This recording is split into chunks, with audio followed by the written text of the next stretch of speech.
From Southwick, it's round 4 of the AMA Chevy Trucks U.S. Motocross Championships. Hello, everybody. Art Ekman, along with David Bailey, Davey Coombs, ready to bring you some of the finest motocross action in the world. Going into this 4th round, both classes find the defending champions trailing in points. The weather certainly is not an excuse. It is beautiful. Both classes running 2 motos each, 30 minutes plus 2 laps for each moto. The overall winner determined by those finishes. And I always love coming here to Southwick, Art. The track, when you drive in, is so smooth, but you know in a few hours it's going to be the roughest track of the year. They haven't changed it. The sand changes enough when the bikes get to it. Davey Coombs is going to take us around to these highlighted areas. You see when they slow down, you get close, that's where your pounds come from. Sorry, Keith.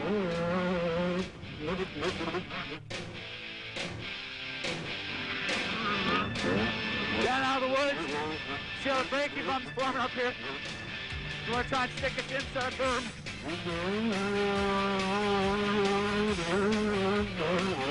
It seems like this track can be one line, but it's not. A lot of variety here. The inside line here. This is the only double on the track. Go inside or outside here. The object is keep your speed. Keep your speed going wherever you are.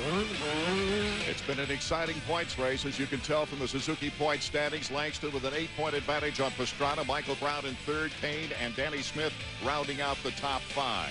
With the 1-month break for the European GP riders, many of them have come over here, and that is the reason we have so many champions from around the world. Pastrana and Grant Langston, last year's champions on both sides of the water. Steve Lampson, of course, he's a 2-time 125 National Motocross champion. Fonseca, Damon Huffman, Nathan Ramsey, all capturing their titles on this side of the Atlantic, where Chiodi and Bollé got their titles in Europe. Of course, Chiodi a major part in the '99 Motocross the Nations Championship, as was Carmichael for the United States last year. Joel Smets, Doug Henry, Mike LaRocco. Boy, what a packed field we have for today's race. Tortelli, a 2-time world motocross champion, trying his luck in America. Lusk and Tim Ferry, both winning Supercross championships. John Dowd, he's won at this track before, a 125 West Supercross champion, along with Rencada, who won that title in the East. Taking a look at the Suzuki starting grid, Grant Langston, Travis Pastrana, Damon Huffman, and Roderick Tane. The top 4 riders, with Brock Sillards, Mike Brown, Ernesto Fonseca, and Danny Smith expected to get in the mix, along with Nathan Ramsey and the veteran Larry Ward. You know, we came to Southwick, David Bailey, expecting another exciting 125 matchup between last year's GP champion Grant Langston and the defending U.S. champion Travis Pastrana, but Langston, currently leading Pastrana by only 8 points in practice, went down really hard. Well, it's a shoulder injury, and they're not even sure if he's going to be able to ride or not. Travis also went down hard, so the top of the field is looking weak today. A separated shoulder for one, a concussion for the other. Let's check in with Davey. Team KTM Red Bull suffered a terrible break yesterday, literally. When 125 National Championship points leader Grant Langston fell on his shoulder and had what's called an AC fracture to the ligament. He tried to gut it out on the parade lap. There's no word on whether he's going to ride here or not. He went to go out and try it. No practice for Langston. The irony is this is the 3rd time that a world champion came to America and got hurt while leading the points. It happened back in 1990 to Jean-Michel Bale in the 125 championship. It happened in 1999 to Sebastian Tortelli. A terrible break for Langston and the KTM Red Bull team, but he is going to try to ride. If he was not that close in points, David Bailey, he wouldn't be on that bike right now. He'd be on the operating table. As the 32nd board is sideways, we take a look at Mike Brown, number 100, along with Langston right next to him. Let's see how Langston can start this race. I don't know how he's doing it. Moto 1 of the 125s is underway. Nathan Ramsey gets the whole shot. Ramsey of Yamaha of Troy. And a pile up on the first turn. I can't believe it. Grant Langston looks like he's in 2nd place. Way, Ward, Kelly Smith involved in the crackdown in that first turn. Look at that, Langston, 111. How long can he hold on? I don't know how he's holding on at all, Art. I never had a shoulder injury, but I've talked to people that have, and they can't even lift their arm up above their head. The strength that it takes to ride this track, he couldn't have picked a worse track to try to ride like this. Brown made his move on the downhill. He's in 2nd place. This is where I expect Brown to be really aggressive, really fast. The guy is in excellent shape, and his corner speed, we keep talking about that this year. But that's really important here in the sand. You get a good drive up some of these hills. Keeping up your momentum in the sand is the main thing. As soon as you let that power or the speed drop a little bit, the front end wants to dive, and you lose all your momentum, especially on the 125. Ramsey on the YZ250F Yamaha of Troy machine. That 4-stroke out in front of the Pro Circuit 2-stroke Mike Brown. Ramsey is setting a fast pace right now. Look at the distance they already have on third. Whoa, Ramsey fishtailing. Mike Brown taking advantage of it. The Pro Circuit rider out in front now as Ramsey tries to fight back. Well, I don't know if Ramsey can do anything about it. Watch as he comes into this corner. Ramsey doesn't straighten up soon enough. He's still leaned in and he slides. Look at the line. Brown almost hits the back tire of Ramsey just to make sure he gets by, gets the inside for the pass. Ramsey still in line, though, for his best finish of the year in a moto. Previous to this, it was a 6th place in the second moto at Hangtown. There's Grant Langston in that secondary pack. I don't know how he's doing this. Whoa! Oh! James Fink flew off his Yamaha there in the sand. He was right next to Pastrana when he did it. Luckily, he didn't get him collected. Watch, you see Travis come by just to the left there. I don't know if they clipped or not, but that's a bad place to fall. It's a blind spot, so he is just a sitting duck right there. Flagman on the scene to protect James Fink as we come back out in front now with Mike Brown starting to pull a little lead on Nathan Ramsey. Ramsey can learn a lot because Brown is hot right now. I think this track really suits him. You can see already he's starting to copy the lines of Brown. So aggressive down that hill into the corner. See, when you let off and you hit all those braking bumps, the bike starts bouncing around. When you hit him under power, you're able to muscle through there a little bit smoother. So Mike Brown, who has one bad race this year, is trying to get back in the points race. We'll be right back.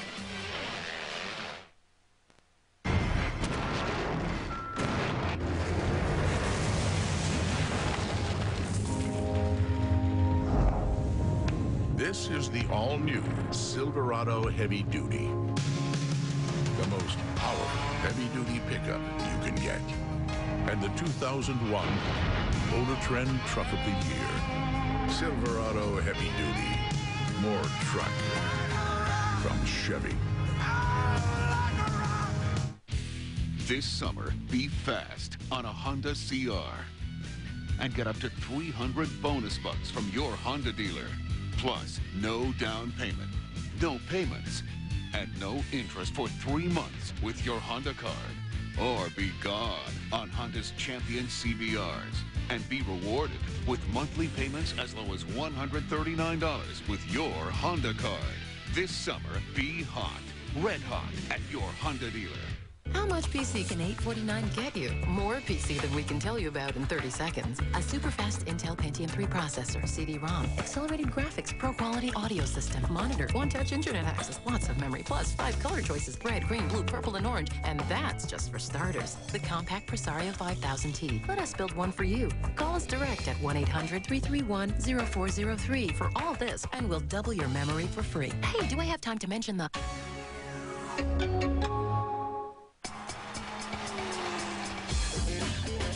More riders. More classes. More championships. More than ever. Suzuki.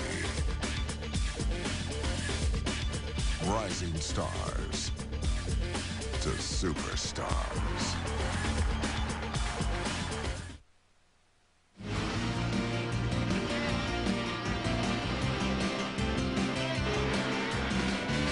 The Chevy Trucks AMA Motocross Series is brought to you by Chevrolet Trucks, the most dependable, longest-lasting trucks on the road. And by Honda, the company that defines performance on 2 wheels. Performance first. Welcome back to our first 125 moto. Mike Brown, our leader, followed by Nathan Ramsey on the Yamaha 4-stroke number 28. Then a local war. Keith Johnson out of Massachusetts, Pembroke, Massachusetts. And there is Grant Langston, remarkable, in a battle for 6th place. Yeah, with guess who? Travis Pastrana. Look at him on the outside. Travis loves tracks like this because he can get really creative. There's an example. They almost collide as they get near the mechanics area. That creativity is great as long as your competitors know about it. Right there, Travis had a good line. Langston didn't have any idea where he's coming from. They almost both went down. We saw the finesse and domination that Grant Langston can put on other riders in the first two, winning all 4 motos this year. But here we're seeing a great deal of courage. Well, especially the section he's approaching. As they come around this sweeper and head down this hill, that's so much wear and tear on your shoulder. I can't even begin to explain. He's got to be just, if you could see his face right there, it'd be ugly. I know he's got to be just gritting his teeth through all these braking bumps. Langston holding on to 6th place. Travis Pastrana in 7th, trying to pick up points.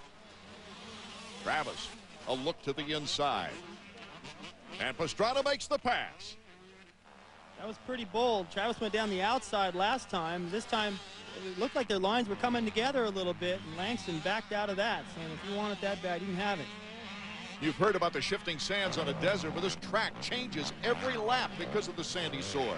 See their lines? Looks like Langston and Travis are going to come together. Langston backs out of it. Travis makes that aggressive move stick. I'll tell you what, you know, you talk about this track getting rougher, Art. It's going to get worse. Every couple of laps, it gets a lot worse. And that just is going to make it more difficult for Langston to try to hold on all day. There's Pastrana, but Langston's not letting him off the hook. He's keeping right on his tail. Well, that's the championship right there. And these are the guys that have put a big gap on Mike Brown in 3rd. He's leading today, but he's had some bad luck that's dropped him out of this points chase. So all Langston really needs, I can't believe the guy's riding, but I've been there before. You do what you have to do to win a championship. He's going to lose some ground today, but maybe he can preserve the title. Here's our field summary. Brown, Ramsey, Keith Johnson. Pastrana now in 6th in front of Langston. Smith. Former winner here, Steve Lampson, in 11th place. Scott Sheik in 16th. Bonds and Ward, who got tangled up in that first turn melee, in 17th and 18th, and the Dutch rider has slipped down to 20th right now. It's got to be a difficult assignment, him coming over to the United States on this track especially. Langston 111. He's proved to everyone he's for real. Not only the Supercross victory, where Euros have not had a great deal of Supercross experience. He had none coming over to this season, but also winning the first 4 motos here in the American Motocross Series. This kid is a potential superstar. And everybody knew he would be fast outdoors, but to win the first 4 motos of the series on tracks he'd never seen was pretty impressive, and I'm more impressed now with the effort that he's putting in today. Gaining lots of respect, Grant Langston. You see Keith Johnson now in 3rd is starting to get a challenge now from Fonseca. There's one Grand Prix regular out in the 125 class right now. It's Mark de Roover. He's a Sandmaster from Belgium. Missing from the field right now is former 3-time world champion Alessio Chiodi. Chiodi came over on a Yamaha. He was expected to do very well, but he got hurt this morning in practice. Chiodi had to go to the hospital with a back injury. At first, it was feared it was going to be really bad. As it turns out, he's got his feeling and everything. It looks like he might be done for the season. Certainly done for the afternoon here at Southwick. Alessio Chiodi, another bad break and a long string of bad breaks. What a career of contrast for Chiodi, who's a 3-time 125 GP world champion and was an intricate part in Italy's very first Motocross the Nations victory down in Brazil in 1999. But he comes to the United States and seems to get hurt every time. He got hurt in Phoenix at Supercross as well. He reminds me a little bit of Albertine in the way, whoa, Fonseca. He was lucky that he didn't get landed on by Pastrana there. So he's going to lose, looks like, a few positions. Kept it running, though. That was a weird swap. The back end just hops away from him right here. It goes way out to his right. Now, what's Travis think? Yeah, that's going to be disaster unless he gets lucky. He jumps the bike. Does what Travis does best, jump it all. Keith Johnson, the top privateer in the opener, is still in 3rd. Davey? Well, Bob, we always knew that Southwick was Keith Johnson's track, but, man, 3rd is pretty good. Yeah, he's riding really good. He's been training real hard this year and just waiting for this race all year long. So, what was his expectation coming in? Top 5. So far, so good. Yeah, even a little better. So, we'll see how it goes. Thanks. Half these guys just figure out how to bring that home track mentality to every race. You know, you see guys like Dowd come up here, Henry come up here, and they win these things back-to-back on any size bike. And then they go to other tracks, and they don't have that same magic. I've always been puzzled by that. Mike Brown still out in front with Ramsey and Johnson rounding out the top three. We'll be back with more of our first moto in the 125s right after this. If cable television advertising's ability to deliver precision audience targeting is just what your business needs, but not having a commercial is holding you back, there's great news for you. Adelphia Media Services has a staff of advertising and commercial production professionals that can have you on the air with an effective, high-quality commercial that will reach your customers and get them through your door. Put your business where it needs to be. Adelphia Media Services, your link to your customers. In today's fast-paced world, getting your oil changed shouldn't slow you down. Here at Texaco Express Lube, Express is our middle name. Zoom on in, and our crew will pamper your car with our Star Service oil change. Texaco Express Lube offers a full menu of automotive preventive maintenance services. Choose Haviland Formula 3 motor oil and zoom on out. Texaco Express Lube, conveniently located in Sterling on Route 7 in front of Regal Cinema. No appointment necessary. Texaco, a world of energy. Tonight on ESPN at 7 and 7:30, play along with ESPN's all-new 2-minute drill, followed by the season Tiger Woods at the U.S. Open, then Sports Center. On ESPN2, RPM Tonight delivers the latest news from the world of auto racing, followed by the 2001 X Trials, and later it's Tuesday Night Fights. And on ESPN Classic, Sports Century profiles tennis great John McEnroe, then it's Tyson Tillis from '86, followed by Mike Tyson's greatest hits. Do you have all the ESPN networks? Number 100, Mike Brown, leading our first moto for the 125s, a dominating lead. And for the very difficult sandy track, let's check in with Davey Coombs for this week's Kawasaki bike setup. If you follow the AMA Chevy Trucks National Motocross Circuit, then you know that Southwick means sand. So for this week's Kawasaki bike set, we thought we'd talk to Steve Henderson, who wrenches for Mike Brown on the Splitfire Pro Circuit Kawasaki team. Steve, what do you got going for Mike this week? This week we changed the bike a little bit on the suspension. Stiffened up the front forks, a little bit stiffer on the spring, a little bit softer on the rear spring just to let the front end sit up in the sand, let the back end sit down a little bit. Tyres, we've gone for a wide knobble tyre just to keep make the back end hook up there a little bit, and the front also make it steer a little bit better in the stand. Sprockets, we went one bigger on the rear sprocket this morning, and then now we're back down to the 51 on the rear, and we'll see how it goes. All right. We'll see how Mike Brown does. That's this week's Kawasaki bike setup. Joining the action, Nathan Ramsey, number 28 in second position, but he is being hounded by Travis Pastrana. You see that little thing he did there where he wheelied those last few braking bumps? That's the kind of stuff you really got to be good at on a track like this, because lap after lap it changes so much. Usually Travis is a little bit more creative. Pastrana now working to the inside. Ramsey got hung up outside, and Pastrana now has moved into second place. Pastrana, after a very mediocre start, he was 11th after the end of the first lap. Oh, Ramsey goes down. He just hooked right there in the corner. Trying to restart the four-stroke now as riders begin to pass. Ramsey gets it going fairly rapidly. Oh, and a Suzuki going down in the upper berm there. Could have been Danny Smith, could have been Rodney Tane. Didn't get a chance to see the number plate once again. Watch Ramsey gets into the berm. He hit one more braking bump before he got into the berm. He got a little bit different line than Travis. And Travis kind of swooped his way in. You can see he's already looks back, checks the traffic, takes his time restarting the bike. Only took him 3 kicks to get going, so he didn't lose that much time. And here is our leader, Mike Brown. Boy, what a great race he's had. Brown, Pastrana, and Johnson. Let's check in with Davey Coombs, who's with Michael's mechanic. Davey? Well, Steve, we just looked at the stopwatch. You're 25 seconds ahead, and when are you going to tell Mike to slow down, maybe save low for the second moto? I don't think I will. I think I'll leave Mike to run his own race. You know, if he slows down now, we start losing momentum and maybe making some mistakes. So I think it's best he keeps running at the pace he's running.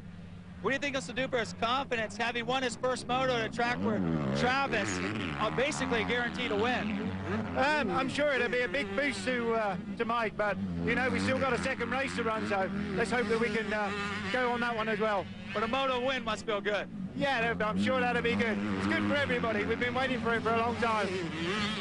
Mike had 5 wins last year in the GP circuit, finishing 3rd in the 125s in the World Championships. Before he left for Europe, he had 1 motocross championship, and that was at Washougal. Jeff Nutter, his mechanic, lost the bet that day. And some hair. They shaved all the facial hair off of Jeff. And even Jeff's son had never seen him without a beard.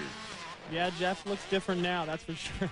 I'll tell you what, Mike Brown out front leading it. It's learned a great deal from Europe. I'm seeing a different guy out here, a much more mature rider. You learn so much. And to go over there and win 1 GP, I mean, you come home with a whole new sense of confidence. And for him to win 5 of them, finish 3rd in that championship, being over here with the convenience of America, leading these races is no problem for him. Opportunities were drying up in America. His career was kind of in a last chance qualifier phase when he went over there with an open mind. There's Paul Curry, number 34, in 5th. He's starting to put a little heat on Nathan Ramsey in 4th. Ramsey, number 28. This is the part of the race where you just don't want pressure. That's the corner where he fell before. Now he's using the line Travis had, where he goes around that last little braking bump into the berm. It's a much smoother transition, and you better find everything you can find right now, because Curry's got it dialed.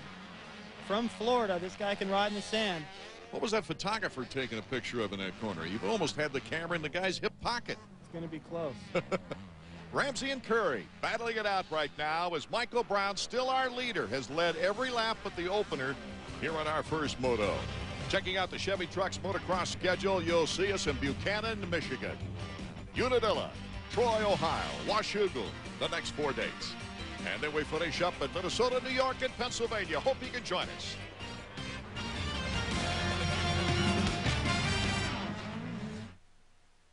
Hold on! I'm coming for you! The Suzuki King Quad is the only all-terrain vehicle that has a 3-speed sub-transmission. Hold on! And locking front differential that allows you to transfer power equally to all 4 wheels to get you where you need to go. I'm coming! Ah!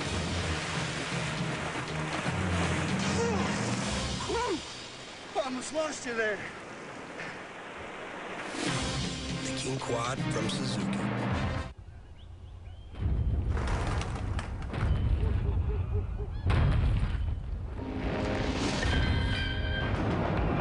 Introducing the all-new Silverado Heavy Duty.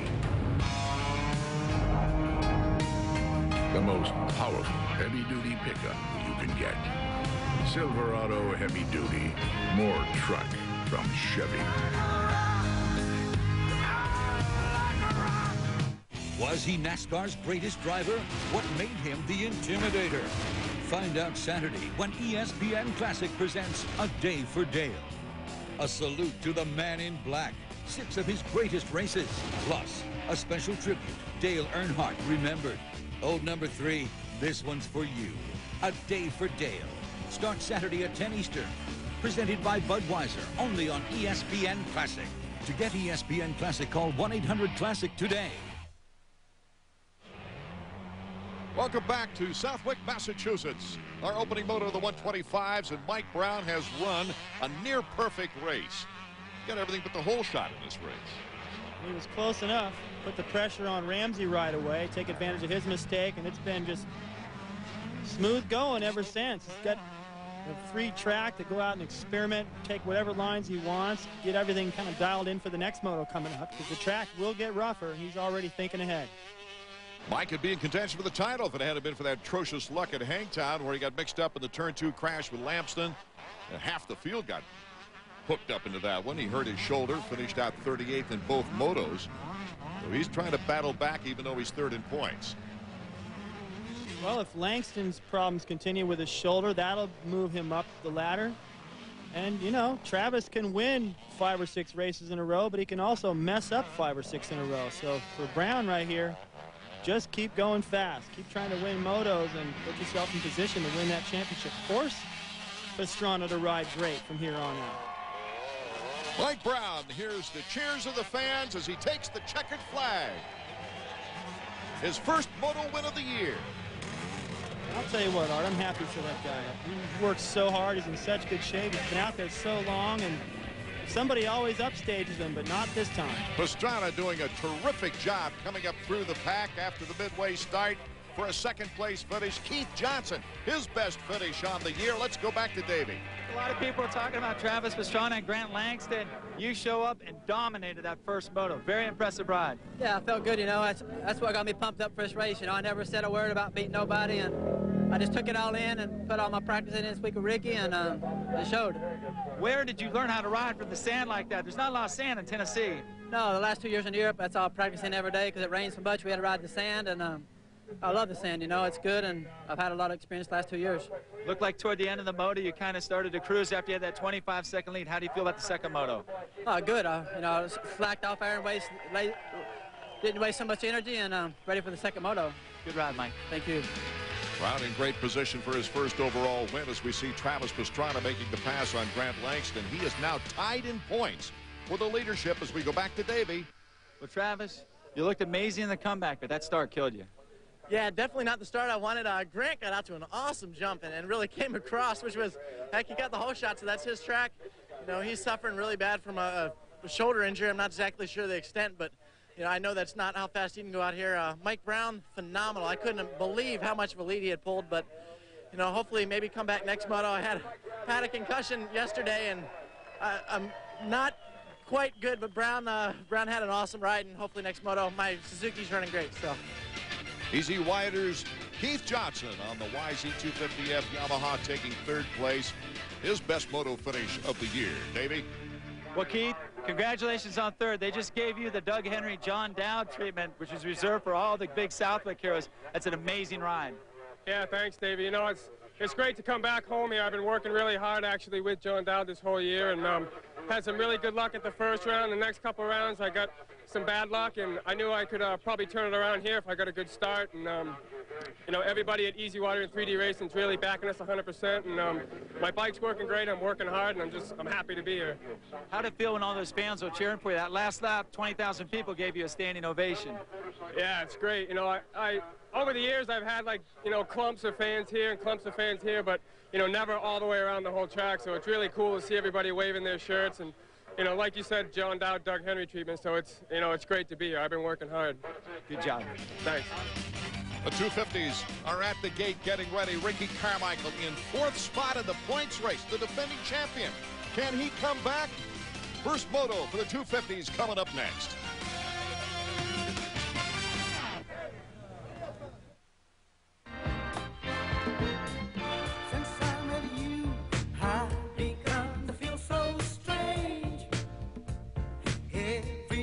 I speak your name, and honey, you'll always be the only one for me. Meeting you was my destiny. Couldn't be, I'm falling in love. Once you see how affordable a Yamaha V-Star is, you won't be able to help falling in love either. Discover the amazing hitting secrets of America's finest baseball school in Teaching the Mechanics of the Major League Swing 2. Tommy Mansky's powerful teaching video that features the same revolutionary techniques that have produced baseball world's back-to-back-to-back AAU national championship teams. Parents, players, and coaches have been simply amazed at their students' rapid week-by-week improvement. These award-winning techniques benefit players of all ages and ability levels and make a valuable addition to any coach's library and a great gift. At just $29.95, call now. Soccer fans, get fired up for a great season of MLS action. When you order MLS ESPN Shootout, you'll get over 100 matches and select playoff games. So bring the action home. Order MLS ESPN Shootout now. Call your cable company, DirecTV, or Dish Network. Welcome back to Southwick, Massachusetts, as we prepare for the first moto in the 250s. You know, some people are calling this the USGP because we've got so many GP riders over here. They've got a month off because of their scheduling problems in Europe, and that includes this very great rider, four-time world champion Joel Smets, also three-time Motocross the Nations winner. Of course, teaming with Stefan Everts, that's a pretty tough team to beat, David. Well, of course, if they're having a good day, you almost don't need a 125 rider. And it's good to see out of retirement once again. Comes out of retirement about twice a year. Doug Henry coming back to one of his favorite tracks. Every year he's won here, he's won the championship that year. And check it out. He's like, yeah, honey, can you hold my bike for me? Stacy is his wrencher, I guess. As we check the Suzuki point standings, Tortelli still leads the points by 6. Let's go down to Davey. Throughout the first 3 rounds of the AMA Chevy Trucks 250 Nationals, the fastest round on the track has easily been Ricky Carmichael, the defending champion. Unfortunately, he's also been one of the most inconsistent. Beginning at Glen Helen and going through Hangtown and High Point, Carmichael has crashed hard in the first moto, only to come back and win the second moto. He's only 12 points out of the lead, but Carmichael knows that he needs to put 2 solid motos together before someone like Tortelli gets hot and takes off on him. Taking a look at the Suzuki starting grid now as Tortelli, of course, is the points leader. Kevin Windham, he's had some good races this year. Tim Ferry on that 4-stroke Yamaha. Ricky Carmichael trying to get back on top in the points. Mike LaRocco not up to full speed. He had a crash earlier today. David Villeman is trying to recover in the point system. Ryan Hughes on that Honda 4-stroke. Stefan Roncada in his first full 250 season. John Dowd on the KTM. Joel Smets, good to see him in this lineup. Ezra Lusk battling an ankle injury. Doug Henry out of retirement. It's going to be interesting to see what kind of conditioning Doug is in, as he's been pretty much, I'm surprised his sponsor's not Home Depot. He's been fixing things around the house. He is pretty handy, and I'll tell you what, he knows this racetrack, so fitness will be important, but he can probably get by on a little bit lack of fitness and still do well on this racetrack. The 39th qualifier, number 901, Frederic Bollet, 2-time 250 GP world champion, is not having a great time of it this year over in Europe, but hoping to get some practice time in here at this fine track. You see the starting pads a lot different here because most all of them are cement in the United States, where they start on dirt in Europe. You don't hear him complain too much as you see Joel Smets there right to the right. 4-stroke lined up next to Ferry on his 4-stroke. We'll see who gets the best jump. 32nd board sideways. We're off and running. First moto 250s. Smets just leaped off that gate, and it's Joel Smets who gets the whole shot. 2 KTMs out in front. John Dowd looks like he's in second, and Doug Henry in third. Look out. What a start for Doug. Well, remember Binghamton last year? He came back in there and ran at the front after all that time off. Doug's just an amazing guy. They say, you know, once you learn how to ride a bicycle, you don't forget. Well, it's the same thing for Southwick, or starts for Doug Henry. He can get him, but look at who he's got on his tail. Ricky Carmichael. Number 118 is Joel Smets. Oh, what a great start here after a long trip. He's got to be a little travel weary. He's got to be a little bit American weary right now, going, where's this Carmichael guy I've heard so much about? How fast should I go? What line what am I doing over here? I think a few laps he'll settle in. It's got to be strange, but he's such a great world champion. Well, I'm glad that he gets out to a great start and proves to the Americans how good he is. Look at the jump he gets off the line, right in there between Ferry and Windham. He beats him out of the gate, gets his elbows ahead of there so he can't get closed out. And then he just lets that horsepower go to work. With Smets out in front, Henry has moved into second place, Carmichael into third. Look at the way these guys are swapping down that straightaway. Carmichael battling for second place right now. It's bar to bar. They take 2 very different routes into that berm. Well, Henry was able to still stay in a pretty good position, even though he got pushed to the outside. He didn't lose much time. Used to, if you got pushed over that main berm, you were nowhere. He's still in contention here and riding at 250. Last time we saw Henry, 4-stroke. He decided to just pull up here in his own pickup truck, park next to semi, and bring his practice bike, I guess. A YZ250 out of that pickup truck. And number 19 is hanging right in there. Boy, the fans have got to be loving this. Henry, of course, from Connecticut, considers this his home track. So it's Smets, Carmichael, Henry, Dowd, LaRocco in the top 5. We'll be right back with more 250 action from Southwick after this.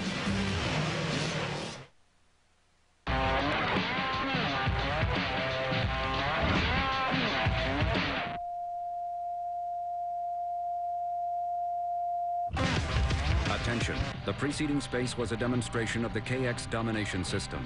In the event of an actual race, it would have been followed by the roaring crowd and the new champ holding an oversized cardboard check. For further instructions, contact your Kawasaki dealer. Somebody's about to ride off with a great deal on a Kawasaki. What are you going to do on your summer vacation? Your goal is closer than you think. Introducing the ProForm 995 SEL treadmill. Follow the iFit 12-week workout program and you'll get results guaranteed. iFit gives you professional instruction and feedback. You're in your target heart rate zone. High-energy music and motivational coaching. Keep up that energy. You're doing great. You'll get professional nutrition advice and interactive workout programs that automatically adjust your fitness equipment. Okay, now let's take it uphill. With ProForm and iFit, you're just 12 weeks away from a better body, guaranteed, or your money back. Wow. Get the ProForm 995 SEL with iFit technology today for as little as $35 per month. Call now and receive iFit's 12 weeks to a better body absolutely free. You'll get 4 interactive workout CDs, instructional video, and nutrition guide. A $150 value free just for ordering. If loving you is wrong, I don't want to be right. If being right means being without you, I'd rather live a wrongdoing life. If I can't see you when I want, I'll see you when I can. If loving you is wrong, I don't want to be right. The Roadstar from Loving you is wrong. After spending last season working on Honda's 125 program, legendary mechanic Dan Bentley returned to the Big Ten in 2001 to help develop Honda's new 4-stroke machine. Every week it's a learning experience. We're learning, we have little issues each week and we try to fix them for the following week. And then the following week comes and we have new issues to work on. So each week we're just trying to improve our results and try to be a little more consistent. That new bike's awesome and something that Dan can take on and kind of learn some more and have fun with it. So he's enjoying it. It's a lot of hard work because it's a new project, new bike. Got to learn a lot of new things, but there's a whole team of guys working on it, so that helps him. In the late 80s and early 90s, the Bentley-Stanton combination won 6 championships and earned a spot as one of the best motorcycle racing combos ever assembled. Now Bentley is teamed with Ryan Hughes, whose career was resurrected when he led Team USA to the gold medal in last year's Motocross the Nations. So far it's been great. I mean, he reminds me a lot of his conditioning with Jeff. He gives me 110%. I never have to worry about him, you know, not giving me 100% on the track or off the track. He's in top physical condition. He's a really nice guy to work for. And so far things are great. Yeah, it's good. I've always liked Dan because him and myself have the same attitude. You know, it's whatever it takes to win, and we don't take crap from anybody. And you know, it's kind of, I don't know if we're hard-headed or what, but we're just very determined to do what we have set in our mind. Even though Bentley and Hughes have spent the early part of the season working out the kinks on the new bike, there's no question that Honda's 4-stroke is the real deal. And the pair is perfect for the arduous task of developing a new motorcycle. No doubt, no doubt. It may take a year, you know, get all the little problems worked out on the bike, and but they're, like I said, they're doing a good job. Both of us, it's kind of some excitement to have a new bike. You know, for him, it's learning the bike. For me, it's learning to ride it. So, you know, every race is something different. You know, different conditions: sand, mud, heat, dry, ruts. So, you know, to us, it's just everything's just a learning experience. So it's fun. It may be a learning experience now, but make no mistake, the factory has a lot riding on this new machine. We're on our way back. We're on our way back, and if anyone doubts what I'm saying, then give us a couple years and you're going to see. We're going to be back to the dynasty that we once were. It's back to the action. Ricky Carmichael on the inside as we have a battle for the lead right now. Carmichael wanting to take over things, tries the inside on Schmetz. That's a shorter line, but it's so much rougher. Ricky just doesn't care. If it's faster, he's taking. He doesn't care how many bumps there are. He just saved a few there in the mechanics area. Good thing those guys backed up. He just went right up in there where they were standing and missed all the holes. Carmichael with an 8th in the first moto in the opening round, a 5th in the next one, and a 13th in the first round of Mount Morris. Is looking for his best first moto finish of the season. He's hounding Schmetz right now. Look at the way he's crossing over the lines. Beautiful, and he keeps setting himself up perfect to really bother Schmetz.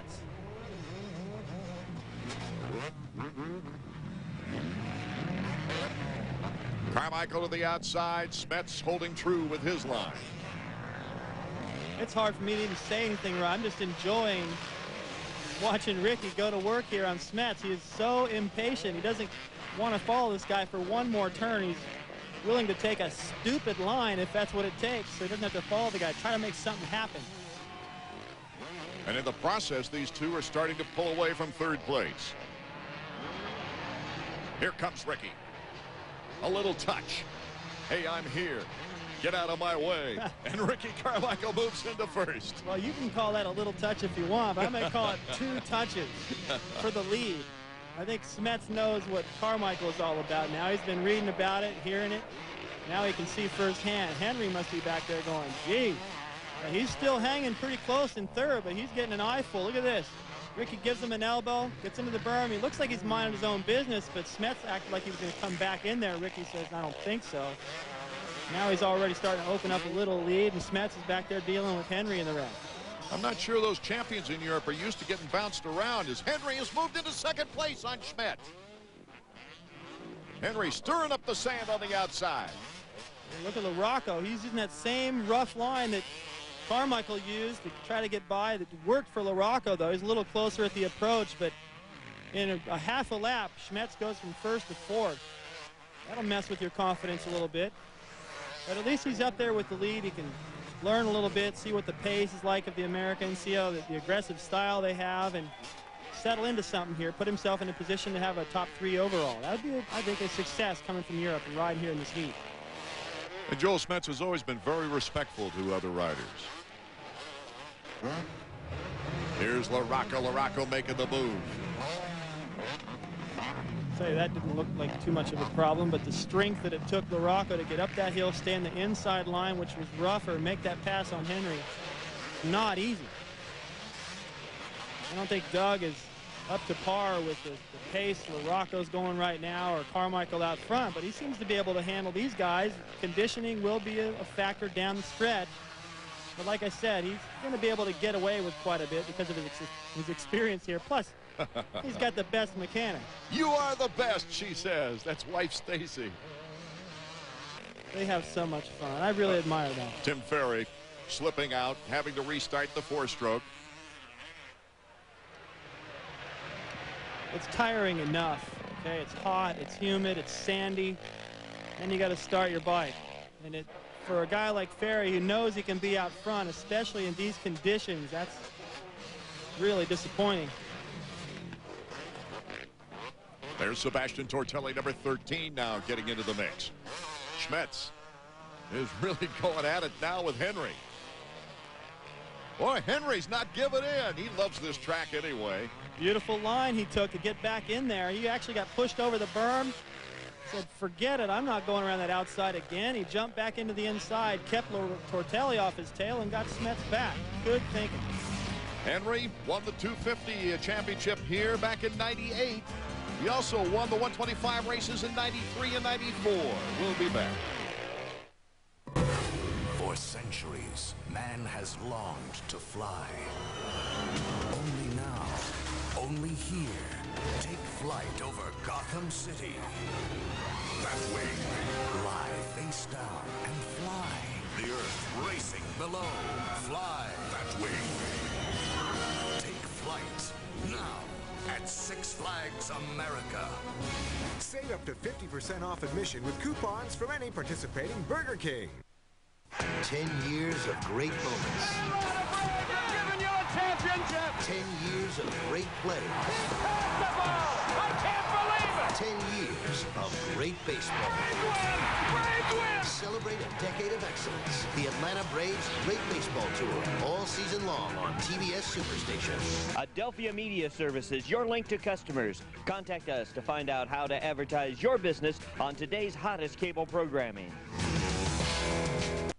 Son, that's Al Unser Jr., 2-time Indy champ. Hold it, guys. Winning's great, but you should understand why winners win. Al's right. What are their pit strategies? How do exhaust layouts and wing adjustments figure in? Good questions, John Kernan of RPM Tonight. When you truly understand motorsports, the winning just gets more special. Wow, Look at the sky. Seems like we're all winners today, Robbie. Remember, to know is to love. RPM tonight, Monday through Friday, 7 p.m. on ESPN2.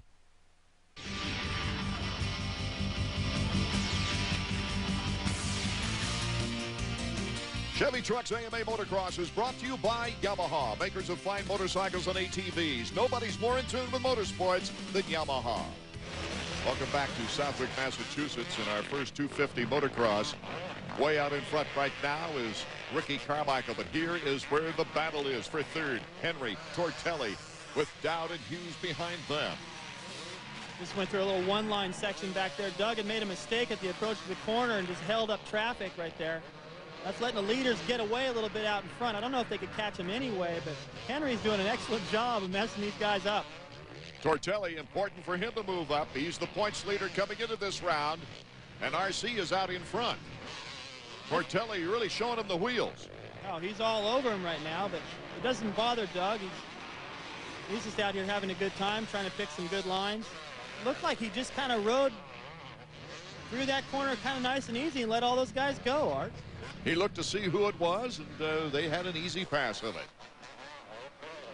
I guess that goes to show he is just out here having fun. And I thought that it would be the Europeans that would really get in there and possibly affect the points.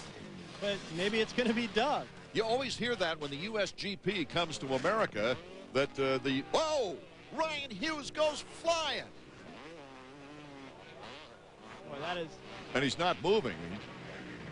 Ryan Hughes looked like he was doing a helicopter off the bike. I don't even know if he knows where he is right now, and rightfully so. That's one of the fastest sections of the racetrack as they drop down that sweeper.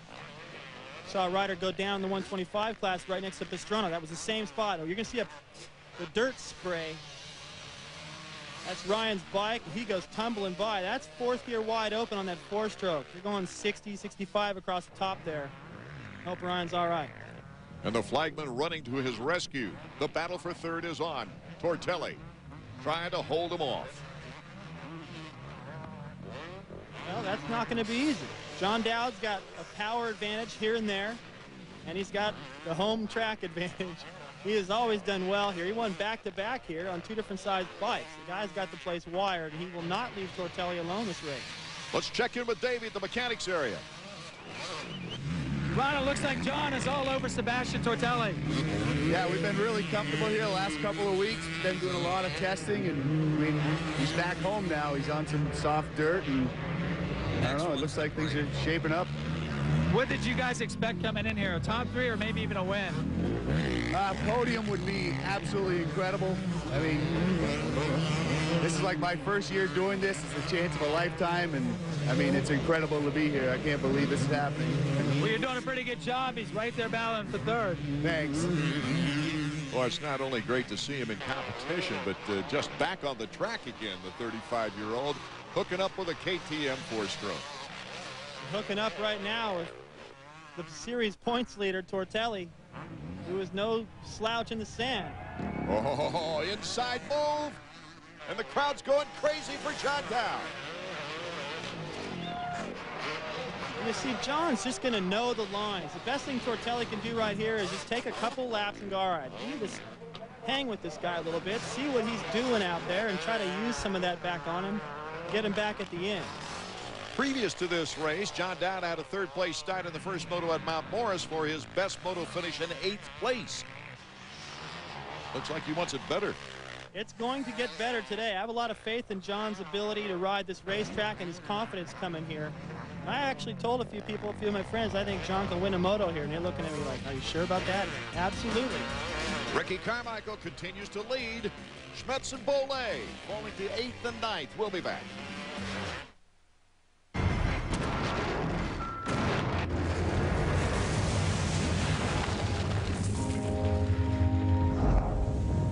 This is the all-new Silverado Heavy Duty. The most powerful heavy-duty pickup you can get. And the 2001 Motor Trend Truck of the Year. Silverado Heavy Duty. More truck from Chevy. How much PC can $849 get you? More PC than we can tell you about in 30 seconds. A super fast Intel Pentium 3 processor, CD-ROM, accelerated graphics, pro quality audio system, monitor, one-touch internet access, lots of memory, plus 5 color choices, red, green, blue, purple, and orange. And that's just for starters. The compact Presario 5000T. Let us build one for you. Call us direct at 1-800-331-0403 for all this, and we'll double your memory for free. Hey, do I have time to mention the...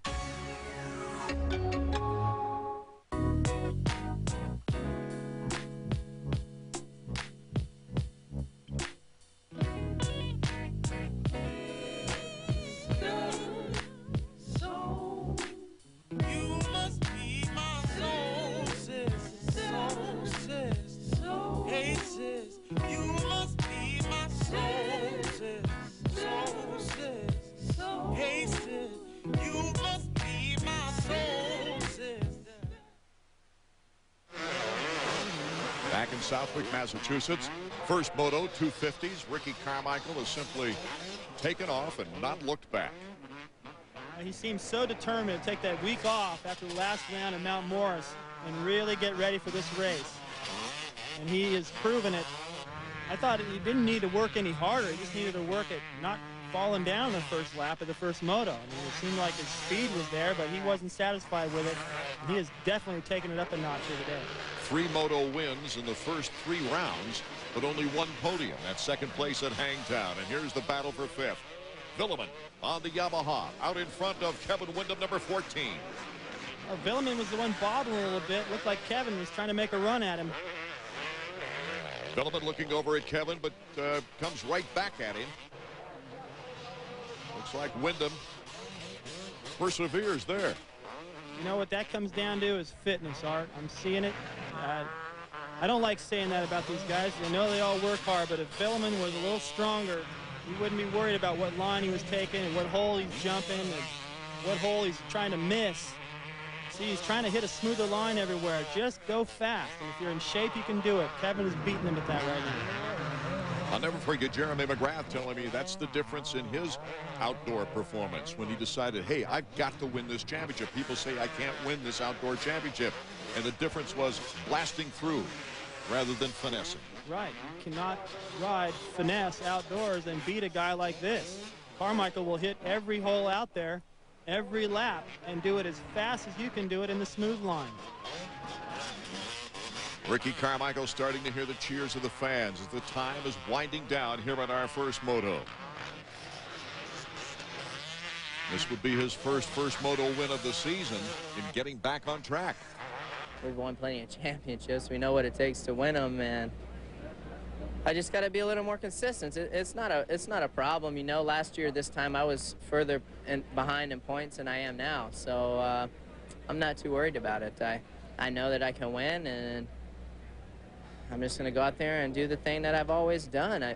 I mean, people are quick to forget, that, just because I haven't won an overall, it doesn't, I still won some motos, and,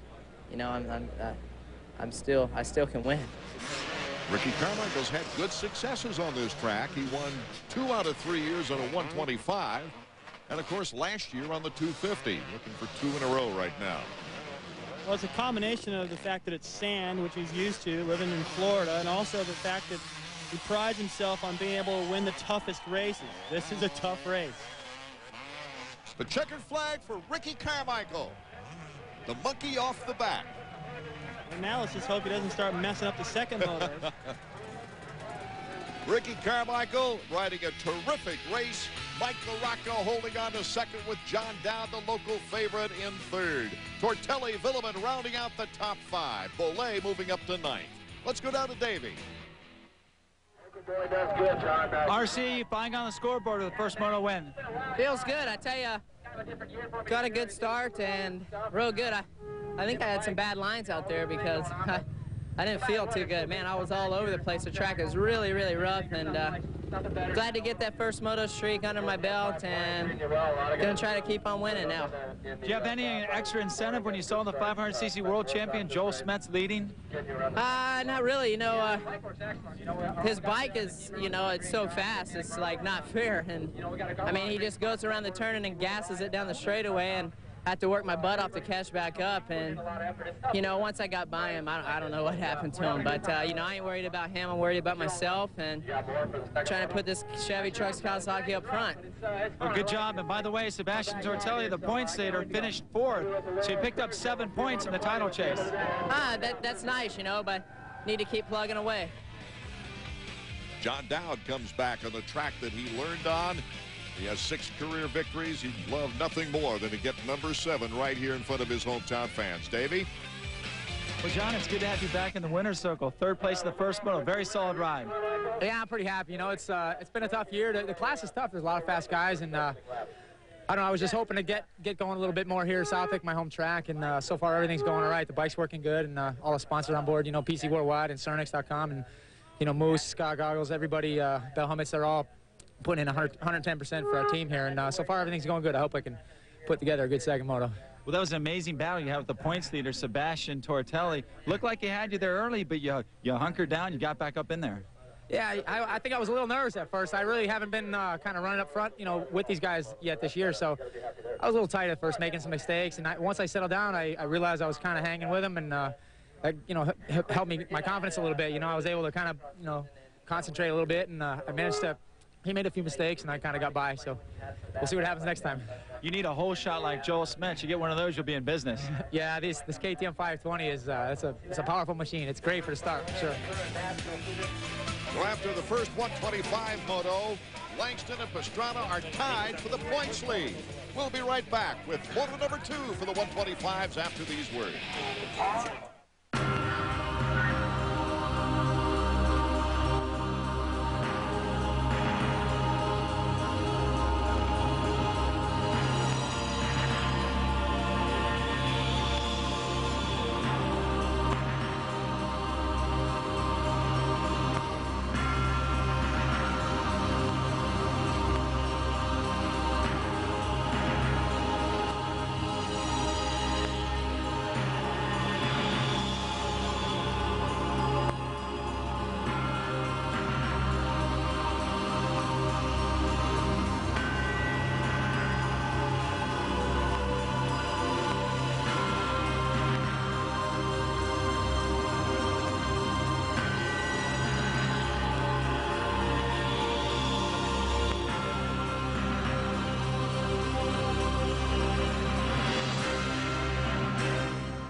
Featherweight fight.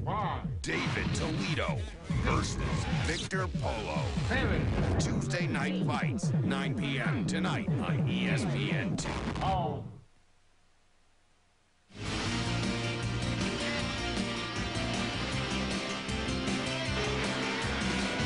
The Chevy Trucks AMA Motocross Series is brought to you by Suzuki, maker of innovative motorcycles and ATVs. 125s are at the gate now, getting ready for their second moto. You can't get a tighter points race. With Langston placing 9th in the first moto and Pastrana 2nd, they are tied for the points lead. Can Mike Brown come back and maybe take moto number 2 like he did moto number 1 for his first victory of the season? While we wait for the second moto to get underway, let's turn back the pages of history with this week's Suzuki Flashback. Let's take a look from above. That's Travis Pastrana on the left and Lamson on the right. Pastrana getting the bead on Lamson. Look from the outside. Curl circuits. Nathan Ramsey gets the whole shot. Now cuts to the inside. Pastrana, nice clean move. Moves into the lead now. He's got the angle on this turn. And Travis Pastrana is our new leader. The crowd's really getting with it. Tries a little wheelie there. Not easy in the sand soil. The checkered flag, but the heel clicker comes out. Coming down to that speed section right there. It used to be the finish line. Travis Pastrana cutting to the inside now on Talon Bullet. And the Suzuki has the lead on the final lap. He's only got this corner and the next left-hander, and he's got it made. Nods his head to the corner worker, looks back. And the checkers for Travis Pastrana. He has swept both motos in the 125. Ricky Carmichael winning the 250 last year. Travis Pastrana the 125. They're looking to become the first 2 riders ever to repeat and have back-to-back victories here at Southwick. Mike Brown has other thoughts. Number 100, and we look at Travis Pastrana, number 1. He's coming off his very first overall win of the season, a sweep at Mount Morris. As we get set for Moto number 2, they're all right together and off and running. Oh, Pastrana and Brown got into it. Brown went down. Michael Brown starting in last position here in the first lap. Barely out of the gate. He rubbed plastic with Pastrana. Langston got into it a little bit. And look who's out in front. Number 18, Brock Sellards, KTM. He needed a good start. He finished 10th in the first moto, right behind his teammate Langston. So if anybody's just joining this show, Langston, who won the first 4 motos of the series, led the points. There he is on the left right there. He is riding with a severely injured left shoulder. Look at these guys coming off the gate. Doesn't even look like they're trying for the start. That's the way you do it on this cement. Travis leaned a little bit to his right, caught Mike Brown. Now he's got to start from dead last. Now, if he'd have finished 10th in the first moto and that happened, it'd be like, well, more bad luck. But this is devastating because the overall's on the line. A great start for Brock Sellards. Sellards' best moto prior to this time was a 3rd in the second moto at Hangtown, but he didn't get a start like this, that's for sure. And the whole shot helps so much. I mean, a guy like Brock could get a 10th place start and pretty much just work his way up to 5th or 6th. It doesn't show how talented he is. He gets a great start like this and end up in the top 3, no problem. Last year, he won the overall at Troy, sweeping both motos on the FMF Honda. He took a 3rd overall at Budds Creek. His first and only other 125 motocross win, Washougal, in 1999. He's not just getting a whole shot and getting a little fortunate. He's getting a whole shot and pulling away from second place Fonseca right now. Brock Sellards out in front of the KTM. He could become the standard bearer for KTM if that injury gives Grant Langston more problems. You got to think right now, number 111's in great position.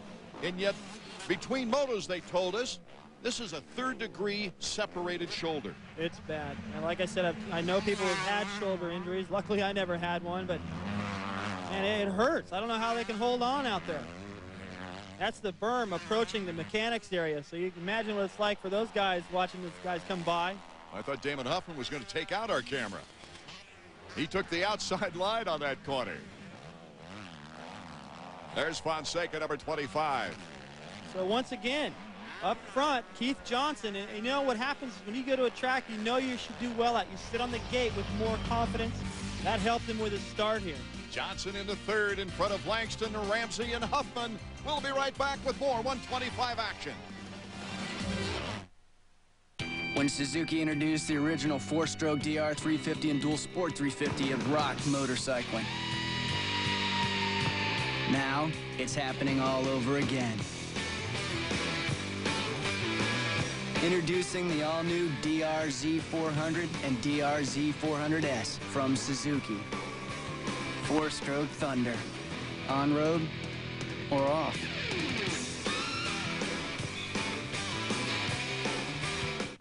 How would you like to earn CD rates without tying up your money?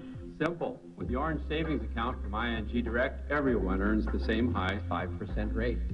With no minimum balance requirement and no fees. And unlike CDs, you can always get at your money. Still think there's a catch? There isn't one. You just didn't have a choice before.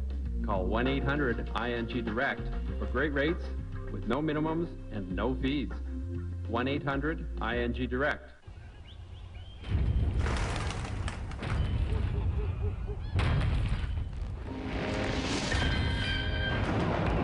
Introducing the all-new Silverado Heavy Duty. The most powerful heavy-duty pickup you can get. Silverado Heavy Duty. More truck from Chevy.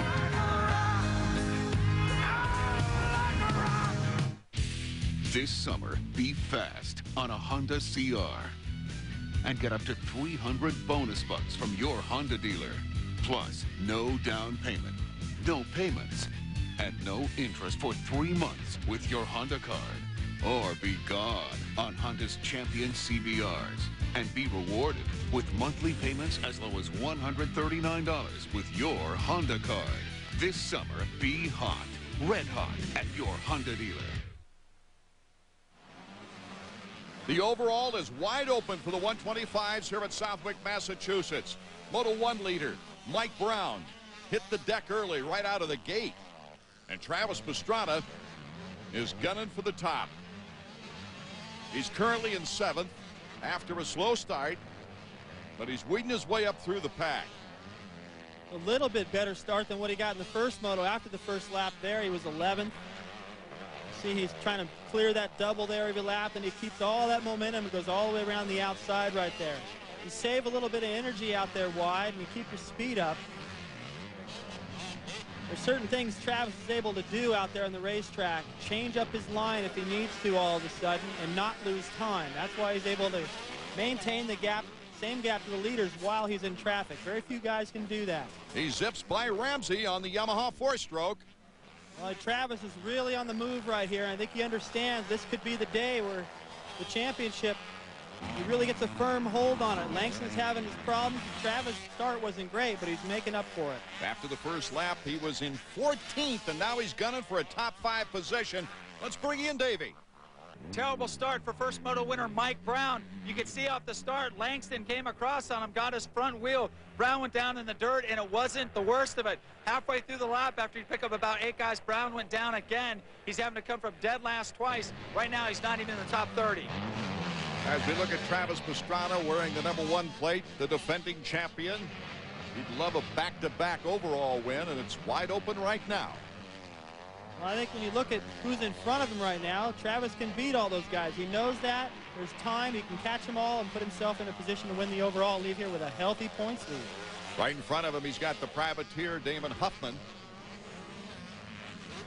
There's Grant Langston, 111, and you know he's riding herd. I'll tell you what, Travis, he always talks about the other riders in his interviews, and I guarantee you he is just gaining so much respect for the effort that Langston's put in today. He's riding his tail off for into this race. Going to the outside, but the speed that he's going downhill in that sand. Look at that. Almost hit the back tire of Langston and went down. He's looking around going, what's going on right? It's gotten real busy. Travis was in a place in the track where there's no one around him. Now it's a mess, and he's trying to make some good decisions in that. Well, Langston, I just think it's remarkable in this battle for 4th that he's still in it. Let's go to Davey. Andrew, how was Grant between motos? Obviously, when he came off, he was feeling very sore. They took the bandage off, and he went and lay down, and he got a bit of a sleep, and they put a new bandage on, and it seems to be holding out pretty good, but I know that it's really, really sore. That kind of an injury, though, is going to get worse and worse. You might not feel it that much right now, but boy, next week. Yeah, all he can feel right now is the championship could be slipping away, because he knows this isn't just going to heal before the next week's round at Budds Creek. And here he's got Travis breathing down his neck again. They're already tied in points, so if Travis gets around him, he loses the points lead, and if his shoulder doesn't get any better, he may never get it back. Travis looked like he got jammed up in that corner. He's coming out of it shaking his head like, what did I do that for? Hey, look ahead of him, though, and it doesn't seem like he lost much time. I mean, we saw Ramsey go down right there in the first moto, chasing Travis. He's at least got enough balance and the reflexes to save that from being much bigger time loss. Just Damon Huffman was able to get by him once again, so Travis has his work cut out for him. Well, he loves this racetrack. He loves the challenge, and he's got one now. He didn't win the first moto. He said he was going to come up here and win both motos. So did Langston. Langston's got an excuse, though. Watch Travis. Comes into this corner.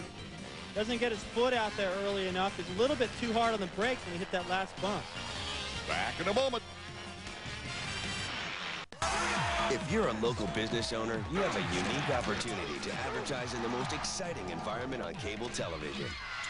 From SportsCenter to the NFL, to Major League Baseball and the NHL, to exciting original programming like ESPN's 2-Minute Drill and The Life. ESPN and ESPN2. Isn't that where you'd like to see your commercial? Adelphia Media Services, your link to customers. To advertise your business on cable TV, call or visit our website. The movies you want are playing all this week. Check out what's on In Demand. Traffic, You worry about getting me what I want. I worry about myself. The Miss United States pageant. Miss Congeniality. What women want. Make that sound. Save the last dance. The hits you want when you want them. In demand, you rule. Soccer is the world's game. The competition is very fierce in the MLS. Intense. Passionate. Soccer Saturdays on ESPN and ESPN2. After I score, I like to bark. The beauty of a great defensive play. The beauty of a great pass. The more you watch the game, the more you learn. You're not going to give an inch. They're not going to give an inch, so you go out there and you battle. A Soccer Saturday twin bill. Galaxy Burn at 4 on ESPN. Metro Stars Fire at 8 on ESPN2. Art Ekman, David Bailey, Davey Coombs from Southwick, Massachusetts. Second moto of the 125s. Mike Brown winning the first one. And right now, in second place, it is simply incredible. With a separated shoulder, number 111, Grant Langston. This is unbelievable, and it's his left shoulder, so see if you can tell. I can't see him favoring it at all. And you know, there's so many factors that led him to want to race this in this much pain. The fact that he's excellent in the sand. He lived in Belgium last year during the World Championship, mostly sand there. Said he would win this race, having not even seen this racetrack. And the points lead, and the fact he's on a KTM with the points lead. So many things that have him going, you know what, why don't I just try? And it's working for him. He's ahead of Travis here in this moto, getting some of those points back. And look at Fonseca on the inside, a rougher line. He can't be as aggressive, and both Huffman and Pastrana ride right around him into third and fourth. Langston has shown everyone prior his credentials as an outstanding rider, but the kid is tough, no question, and he's really shown us the ingredients that propelled him to the GP 125 World Championship last year. You just got to hang in there and go through the worst of times the best you can. This is one of those races where he's counting those minutes down more than any other race of the year. Maybe if you have a championship on the line or something, this is like that. He just can't wait for this to be over with so he can try to let that thing heal a little bit. It's got to be on his mind for the weeks to come. Damon Huffman with one of his best motos to date. He had a third at Glen Helen in moto number 2, but he's really putting the pressure on Grant Langston right now. See Huffman using a little bit of that Supercross style stuff, jumping over through those braking bumps. Travis followed him, checking all that out. He's learning the lines of both Langston and Huffman, who are riding pretty strong. This has got to be blowing Travis's mind. I mean, he's been back there behind Langston now for a few laps going, okay, doesn't this guy have a shoulder separation? Why is he still ahead of me? There goes Huffman. I don't know why he didn't just lean into that. Just went straight. So Brock Sellards has led every lap of this race. Langston is in second, remarkably so, and Pastrana now into third.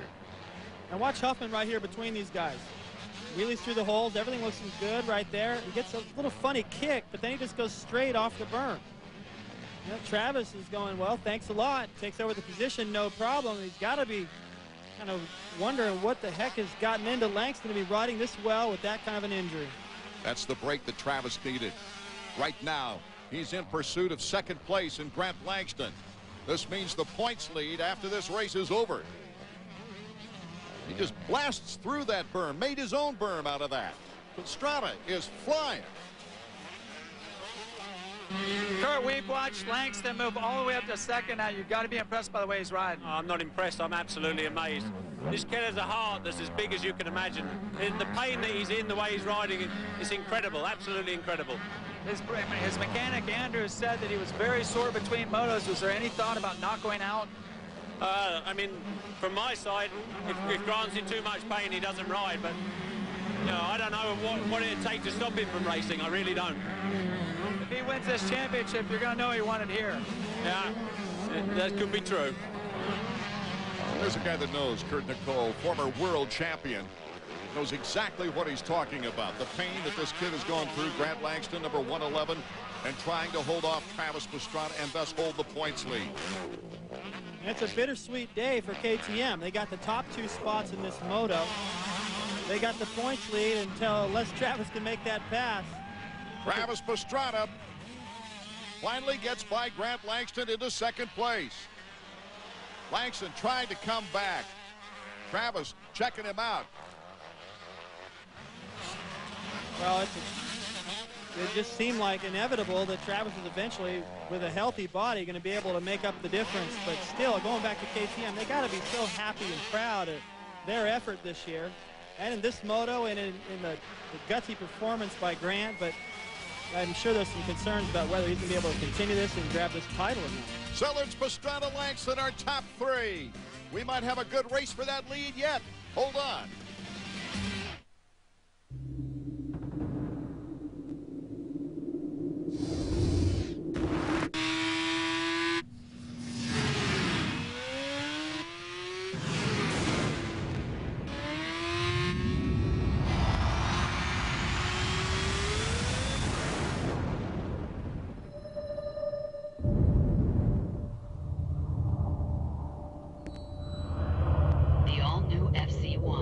Yamaha. I was in an accident and had to go in an ambulance. It hurt a lot and I was real scared. Daddy looked scared too. Where are they taking it? Every 2 seconds, someone needs blood. Accident victims, cancer patients, children. Please call the American Red Cross at 1-800-GIVE-LIFE because someone needs you right now. The girl. Was it you who saved my life? Introducing this season, ESPN's new original series, which brings you inside the game as you've never been before. Side by side with the world's most competitive athletes. In their quest for greatness. The season's premiere show takes you on the course with Tiger Woods in his failed bid for a 5th consecutive major victory. Don't miss Tiger Woods at the U.S. Open on the premiere of ESPN's The Season. A new season begins 8 p.m. tonight. Moto 2, the 125s, welcome back. Brock Sellards has led every lap, but the battle is right here. For 3rd place, Grant Langston with a dislocated shoulder trying to hold off Damon Huffman for 3rd place. Huffman's got to know that Travis was able to catch these guys and ride around both of them and pull away. So it can be done. It's just a matter of trying to find a good place to get around Grant. Every time he gets close, Langston pulls off some great line and opens up the gap. Right now, a 2-2 for Pastrana would be good enough for the overall. But Grant Langston just saw Travis Pastrana pass him, and that'll give him the points lead. Yeah, I don't think really what's going to happen right here in this moto has that much to do with the rest of the season, given the fact that that shoulder is real iffy, whether he can continue to ride after this race or not. Huffman to the outside. Langston picks a good line to hold him off. They're getting into lap traffic, though. There's Ben Riddle of Team Suzuki, and here comes Huffman. Huffman taking an outside slingshot, and Langston got trapped behind Riddle. That was a good move by Huffman coming out of the corner. I'm not sure if he planned that or not, but it looked like he used Riddle as a screen. Worked perfect. Now how will he use Velati, Randy Velati, on the Honda number 82. Randy wisely moving out of the way, letting the contenders go at it. Langston having to go around on the outside, but Huffman now securing his position. Those braking bumps right there, it's in a G-force as you come down that hill and all the strength. I keep talking about Langston's shoulder and how bad it must hurt, and I can't stress enough how hard this is to do when you're healthy. And this is on the most difficult racetrack, the roughest one of the year, and part of why I'm bringing all that up is because Huffman rides so well in this difficult stuff. And see, Langston, if he's by himself, he takes that line and Huffman can't make the pass, but he's got to brake a little bit. Huffman goes around the outside. And Huffman has done well on this racetrack. He's a little bit better at Supercross indoors, but he's also a great rider. And when you're a great rider, you can do well in the sand. Mike Brown, after a last place start, he got nipped right in front of the gate as he got into it with Pastrana, making his way back up through the pack. He's had a tough second moto this afternoon. Let's go to Davey. You can see the look of frustration on Mike Brown's mechanic's face. That's Steve Henderson. But I got to tell you, we're watching the splits. Brown might be the fastest guy on the track, but those 2 first-lap crashes are going to kill him. Still, it's feasible for Brown to possibly get in the top 8 at this point. Maybe in the top 5. He keeps picking off traffic like he is. That's a remarkable ride from Mike Brown, who started from last place twice, crashing near the gate, then crashing once again before the first lap was out. But look at the speed, though. I mean, it's just unbelievable when you go from Langston and Huffman and even Travis, and then you click over to Mike, and you can see the intensity and how much faster he's going around the racetrack. With over half the season remaining, Mike is trying to pick up as many points as possible to get back into the championship race. Our Suzuki trivia question: the two Suzuki riders that won Southwick on 500s. The answer when we return.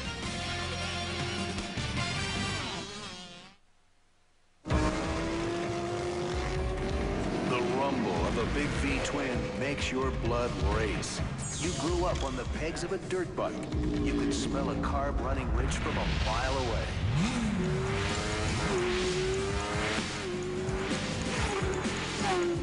Call 1-800-994-3664 to find out how you can become one of the best technicians in the world. Motorcycle Mechanics Institute. More riders. More classes. More championships. More than ever. Suzuki. Rising stars to superstars. But before you think there's a resurgence in loyalty, consider the Cincinnati Bengals, who are inserting a loyalty clause in contracts to prevent players from criticizing management. Loyalty is usually defined as teams owing something to players and players returning that. We haven't checked him out for quite a while. Number 18 on the KTM, Brock Sellards, who's led every lap of this second moto. But don't blink, a guy named Pastrana's behind him in second place. I know how this feels to be leading a race for so long. And all of a sudden, here comes that guy that can threaten you, and you know he's capable of passing you. Let's get to the answer of our Suzuki trivia question. The two Suzuki riders who won at Southwick in 500s. It was Ken Howerton and Danny Laporte. Wonder how many people got that right. Well, I messed it up. I was over here thinking it would be Alan King, or well, who else did I say? I don't even remember. I forgot they had the national back in '79. This is reminiscent of the time that Ricky Carmichael came back on Sellards on the last lap. I think he did that to McCormick also that year. White flag is out. Final lap. The showdown is underway. Sellards with Travis Pastrana right on his back rubber. This makes you so nervous. You start worrying so much. Already a mistake. Whoa. And Travis, I don't know how he stayed on the bike. He just kept it pinned. I don't think he understood what Sellards was doing there, but he ran right into him. That Suzuki interval. You had Damon Huffman 8 seconds back in third. There is no interval with these guys. The interval is that Sellards didn't go fast enough to that corner back there, and Travis just about ran right over him. Knocking on the door. Travis Pastrana. He's already got the overall and darn near lost it on a fishtail. This is his favorite section. Pastrana to the inside. He takes Sellards. Can he hold on to it? Get out of the way, Lapper. Yes. He goes through the mechanics area. Lee McCullum gets out of the way. His wrencher. Sellards trying to come back on Travis Pastrana. Travis checking him out. Travis already has the overall in his hip pocket. But this is how competitive this young man is. Yeah, get out there and take big chances with a concussion. That's basically what's going on. This kid, last year, he did it with no goggles or rear brake. He's done it in a cast. It doesn't matter. It's whatever it takes. That's what he'll do. Looking for his third moto win of the year. And this would give him in this position about an 8-point lead in the championship. Much better than last year's championship performance. You know, I would look at this right here and maybe to cost you a little bit and go, hey, the championship is the most important thing. You already got the overall. You don't need to take big chances, but that's what makes Travis so exciting. That's what makes him feared by the other riders, because he's just not safe out there if he's behind him. Travis Pastrana, the cheers of the fans here at Southwick. The checkers for Travis. He's got to feel good with the way he came back from mid-pack to take over the lead and win here at Southwick. The first Suzuki to win back-to-back 125 wins here at Southwick ever. Pastrana, Sellards, Huffman, Langston, an incredible fourth with Ramsey, Ward, Johnson, Fonseca, Brown, and Way rounding out the top 10. Let's hear from the winner. Travis, you earned that one. Man, thank you so much. I put my heart and soul into that one. I mean, I didn't even know if I was going to make it after the first round. But, man, it's a shame Mike Brown and I tangled hard on the start. I'm sure he would have been a really, really tough guy to even ride with. He was flying great today. You know, Langston with his separated shoulder was awesome, but, man, I'm just so happy right now. I mean, I'm glad to win here again. You know, it's cool, man. And I love this track, Southwick. All the fans are really behind me back here on the East Coast, and I really didn't think I had a chance to catch Brock, and I don't think he thought I had a chance either, so that helped. Tell us about the last lap when you did make the pass. Well, Brock didn't give an inch, that's for sure. He held it pinned, but I was able to take the inside line. It was a little risky, but I need the points right now, so thanks a lot, Davey. All right, good job, Travis. Hey, thanks. I really like to thank Suzuki again. They just got everything dialed for me. Pastrana, Ties, Henry, Kehoe, Wyndham, and O'Mara on the all-time 125 list as we take a look at the overall. Mike Brown in second, Ramsey's first podium of the year.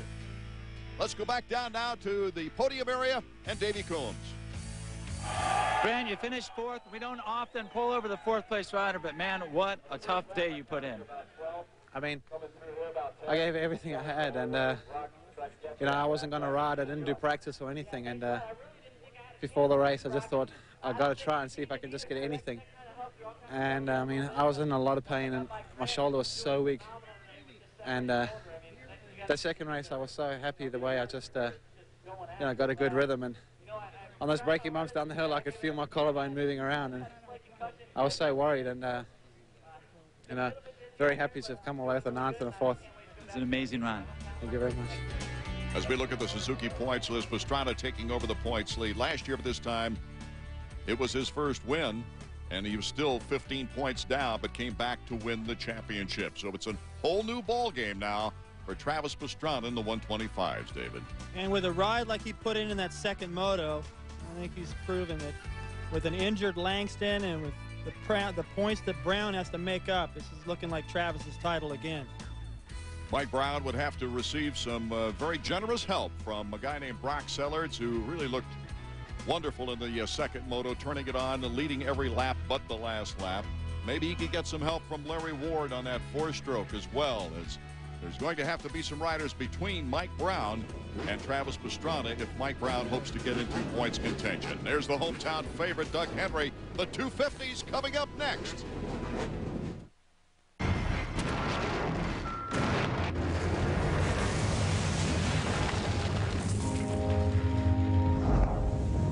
This is the all-new Silverado Heavy Duty. The most powerful heavy-duty pickup you can get. And the 2001 Motor Trend Truck of the Year. Silverado Heavy Duty. More truck. From Chevy. Mr. and Mrs. Pfeffercorn? Hey, it's me, Steve, the kid from next door. Sorry about the rhododendrons. Anywho, Jeff here needs a computer. Hi, Mom. Now, Mr. Pfeffercorn, here's the deal. You can get our friend Jeff a complete Dell system with an Intel Pentium 3 processor for only... Ta-da! Tell them what they get, Jeff. We get speakers, a monitor, a keyboard, a mouse. Very good, Jeff. And if you guys order now, you get a free CD burner upgrade. And Mrs. Pfefferbean? That's Pfeffercorn, actually. Whatever. Dell has award-winning service and support. Perhaps that's why it's America's favorite PC. Perhaps. Get this great Dell computer with an Intel Pentium 3 processor for just $799. We'll include 6 months of DellNet by MSN Internet Access. Call or go online now, and you'll get a free CD burner upgrade. Ready? Mr. and Mrs. Bennett, it's me, Steve. Hold on! I'm coming for you! The Suzuki King Quad is the only all-terrain vehicle that has a 3-speed sub-transmission. And locking front differential that allows you to transfer power equally to all 4 wheels to get you where you need to go. I'm coming!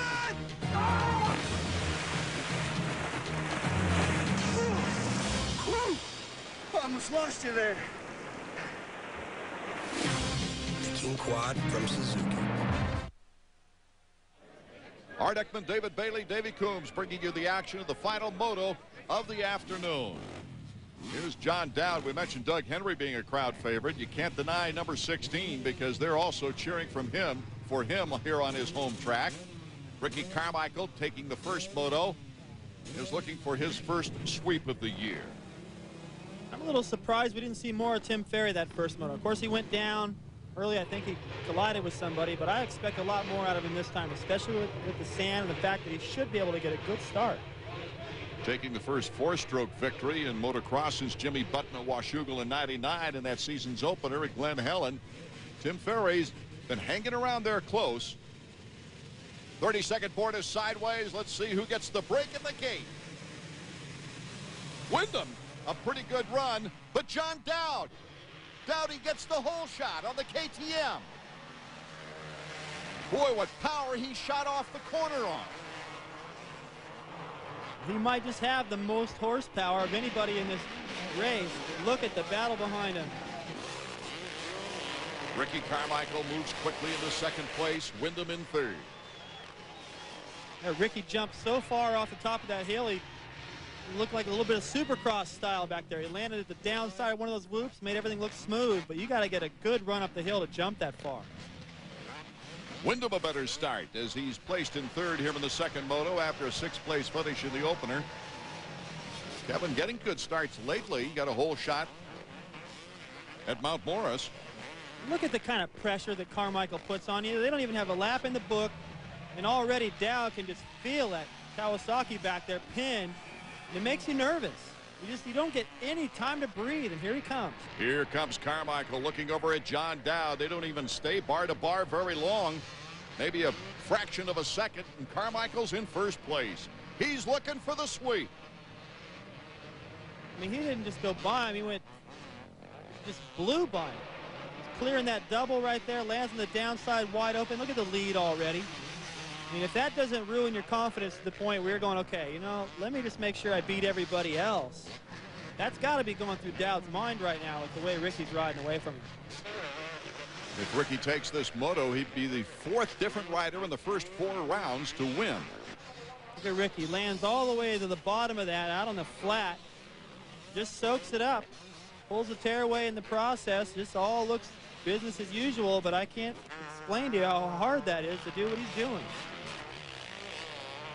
Dowd and Wyndham going at it for second place now. And when they come out of that corner and Ricky's already at the end of the straightaway and disappearing over that hill, they are worried about who's going to win this battle for second. For those newcomers, Ferry won the opener. Tortelli took Hangtown round number 2, and David Villeman round number 3. And if Ricky Carmichael stays out in front here, he would be the fourth different winner in the 4 rounds. Well, that's where the 4-stroke really helped out. Ferry. Climbing that hill in the back, coming around the corner by the pond back there, and you just, especially on a 125, it feels like you get off and run beside the bike up the hill. If Ferry had the horsepower, got right up next to Wyndham. And now Wyndham's worried about Ferry, so that's allowed Dowd to get away. And Ferry makes the inside move on Wyndham into third. He just took advantage of Wyndham getting pushed a little wide, which was partially his doing. So Ferry may be going about as fast as Carmichael out front. Wow. Definitely went through that corner faster than anyone all day, but that was a little bit of an off-balance correction there that made it look so fast. Tim currently in third. He had a 4th overall in the last race at Mount Morris with a 2.5 performance. In Moto 2, he started 14th, stalled, came out of last place, and all the way back to 5th. Yeah, I believe Ferry is riding as fast as Carmichael out front right now. And it won't be long before he gets down. Look at what he does to Wyndham. Just makes Wyndham nervous, pushes him wide. Kevin wants to go right into there to the main groove. And there's no way that Ferry's going to let him in there. He just had to go wide and give it to him. So Ricky Carmichael starts to get a gigantic lead here in the second moto. We go back in the pack looking for battles. Yeah, the gap staying the same between Ricky and Ferry. And Dowd is getting shuffled back just a little bit. Still a fine ride by John, but the Florida specialist, the 1-2 punch this year of Ferry and Carmichael is a little bit too much for John Dowd this moto, I have a feeling. Dowdy still looking for his best finish on the season. Carmichael, Dowd, Ferry, Wyndham, and Henry, the top 5. Doug Henry back up there in the top 5. Look out.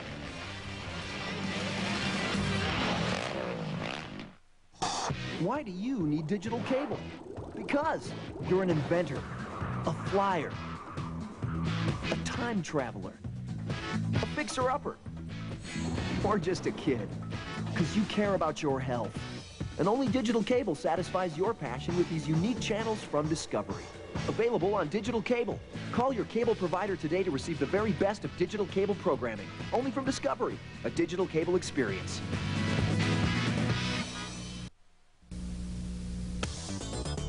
This month, Adelphia has it all. On HBO, George Clooney braves the rough sea, The Perfect Storm. On Cinemax, Mel Gibson fights to protect his family, The Patriot. On Showtime, Tom Cruise tries to thwart a diabolical plan, Mission Impossible 2. And on the Movie Channel, Ashley Judd struggles to prove her innocence, Double Jeopardy. For these movies and more, you've got to check out Adelphia. Was he NASCAR's greatest driver? What made him the Intimidator? Find out Saturday when ESPN Classic presents A Day for Dale. A salute to the man in black. 6 of his greatest races. Plus, a special tribute. Dale Earnhardt remembered. Old number 3, this one's for you. A Day for Dale. Starts Saturday at 10 Eastern. Presented by Budweiser, only on ESPN Classic. To get ESPN Classic, call 1-800-CLASSIC today. We're back in Southwick, Massachusetts. Second moto for the 250s. After Travis Pastrana victorious in the 125s, Ricky Carmichael's looking to nail down a sweep here in the 250s. Behind him, the battle rages on for John Dowd.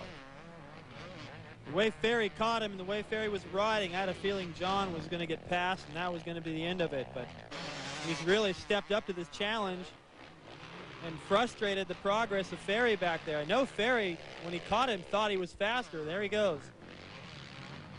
Tim Ferry. Dowd takes plenty of looks at him and still holds on. Ferry, though, to the inside, and he makes the pass. Got to be thinking, finally, he had to work for that. Brian Kenny, Tim Ferry's mechanic, for that YZ 426F. Number 15. Dowd's not letting him off the hook, but now he's getting the roost. Yeah, it hurts, too. The sand just feels like, nah, it's just sand. But it's like somebody just tossing a shovel full out there, and you hit it going 30 or 40 miles an hour right in the stomach, and it hurts. Let's go to Davey. Brian, you guys have gotten a second in at least one moto every national this year. Right now, you're back on track. Yeah, we had a little problem in the first moto. Timmy went down behind Smets, and he was back in 12th. He worked his way back to 7th. Here in the second moto, we got a pretty good start, about a 5th place start. He's up to 2nd right now. He's about 5 seconds behind Ricky. Just hopefully he can keep the pressure on Ricky and move up and maybe get a chance to pass him. We saw him ride behind Ricky the whole moto, the second moto at Glen Helen.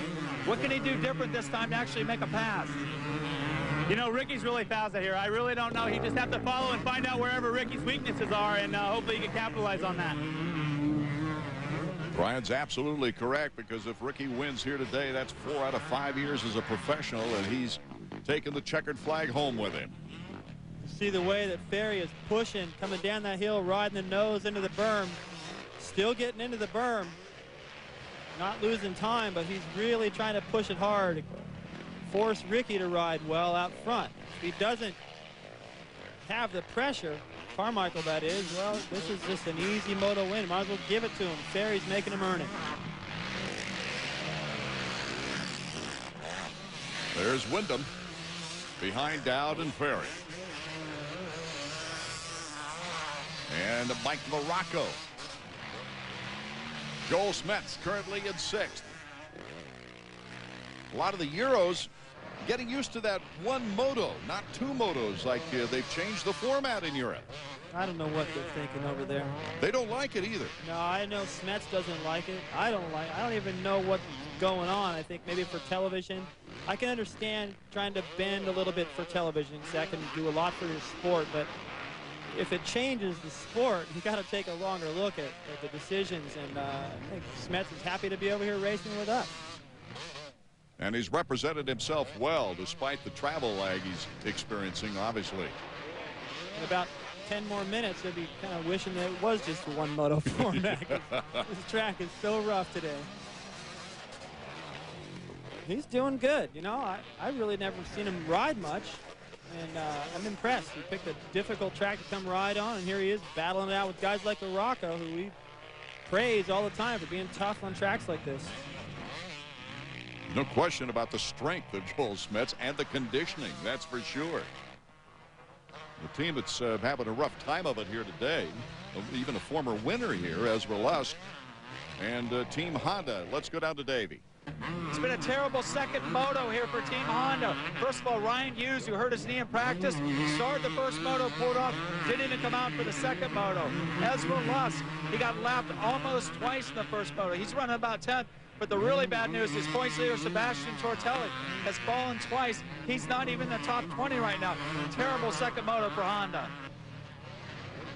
Well, that's a big boost for Carmichael. He talked about not being in as good a position at this point in the series last year as he is right now. And with Tortelli that far back, he's going to leave here with a points lead.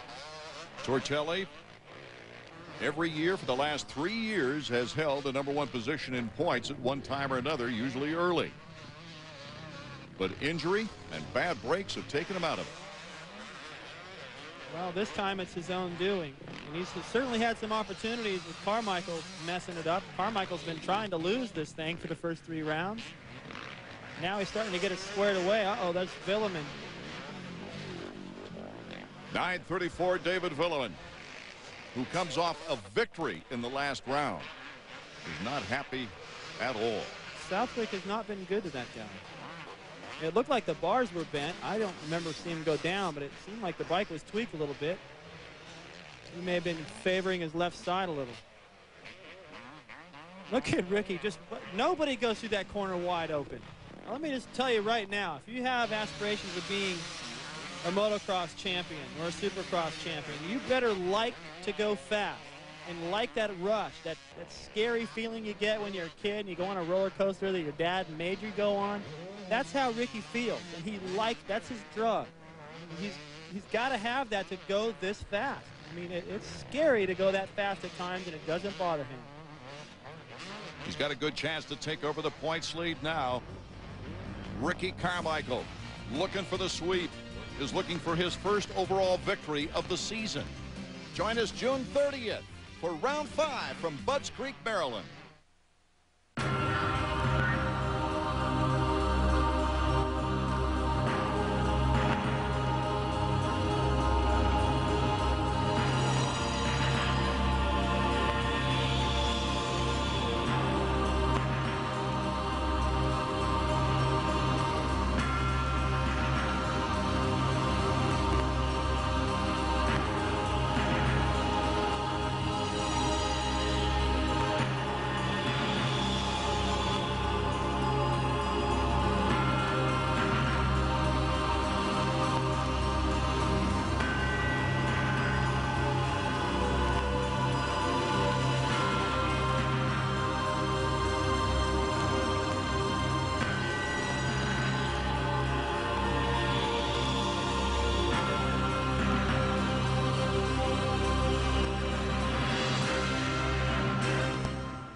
Slugger, we haven't got.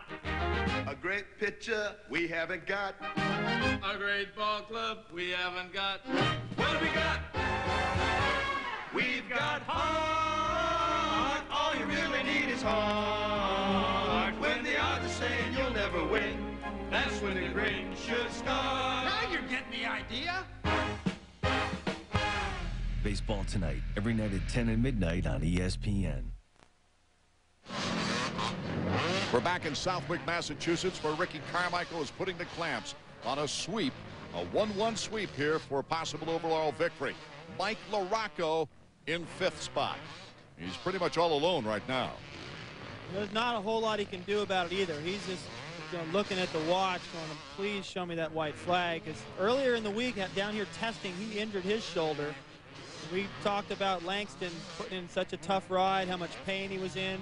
I don't know that LaRocco's is that serious, but it's still bad. The pain is there, and he's fighting through it. Wyndham still on the chase for John Dowd.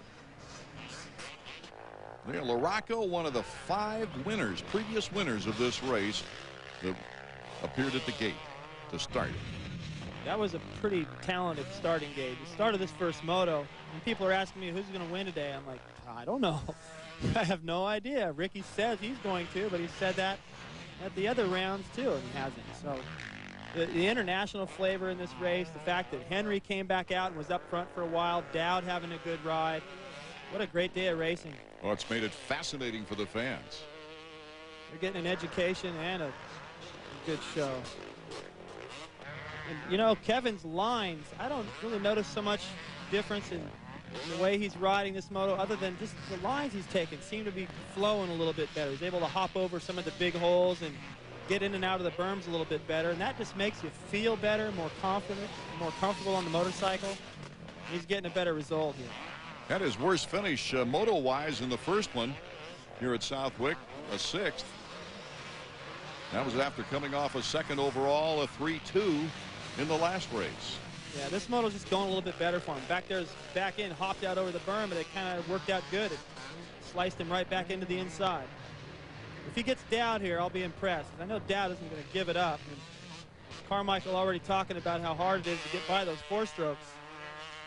Looks like a Honda down. Sebastian Tortelli, number 13. More bad luck for Sebastian. I'll tell you, I wish I could have talked with him when he was thinking of running that number. Why push it? Well, some people asked him, but he says, hey, number 13's not bad luck in France, but heck, he's not racing in France. Yeah, that's just, I can't believe that it's a guy that much talent, who works that hard, is willing to do whatever it takes, in the points lead 3 years in a row, and he's losing it again. Ricky Carmichael. You could say he's back on track, but I don't think he uses a track. He changes his line so much. Yeah, you know, he can go wherever he needs to go. He's like Travis. Both these guys, I mean, they're the future. And they can do anything. They can ride indoors, they can ride outdoors, they can do things that, whatever it takes to get it done, and it's not pretty, but it doesn't matter. It's results. You saw the graphic there that he led 14 laps of the first moto. If he ends up leading all these laps, he will end up leading 32 laps on the afternoon. Incredible here at Southwick as he weeds his way now through lap riders. How about records, though, Art? I mean, he's got an opportunity this year. This would be his 35th national win, tying him with Brock Glover, 3rd on the all-time list. And he's only 2 away from tying Bob Hanna, who's on the top of that list with 37 AMA national victories. And he's 21. Or 2. Is he 22 now? I'm pretty sure he's 22. Hey, anything under 25, to me, you're just a kid. He's got a long ways to go. And he talks about only wanting to ride 4 or 5 more years. We'll see. This is way too much fun to give up. That's how lap riders go through there. I wouldn't recommend it. You see Ferry, that gap has gotten a little bit bigger, but it stayed the same after that. Ferry is moving it. We've already seen how fast Carmichael's going out front. Ferry is pretty close to matching that pace, and he's really pulled away from Dowd now. Things stayed the same, though. Ferry would just miss the podium with a 2nd place finish here. Yeah, but I think he's going to be looking at the way the first moto went. He got collided there with Smets, went down, and he put in a good ride to get back up to 7th from 12th. Here, when you look at this National Championship Series like a 24-round fight. And here in this round, he's finishing 2nd. The guy that's been pretty much the fastest rider on the track at every race so far. So he's got to be proud of that and know that in the long haul, he's in there. This would be his 5th 2nd place finish on the year. Showing good consistency. I think he's pretty hot commodity right now with the teams. I don't think he's going to have any trouble locking down a pretty sizable contract for the future. Ricky Carmichael on his way to making history.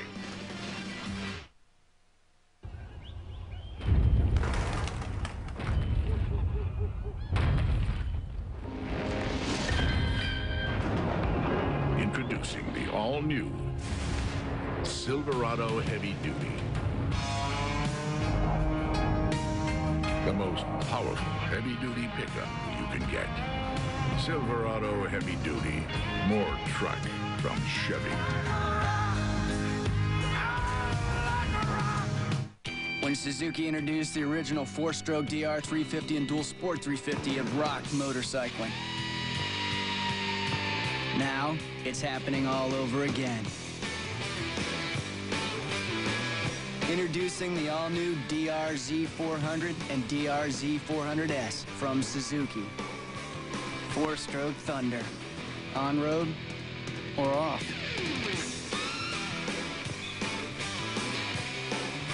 I'm Jason Williams, and this is ESPN, the magazine's brand new mascot, Maggie the Magazine. I guess she's supposed to represent how great the magazine is, but mostly she just gives people the creeps.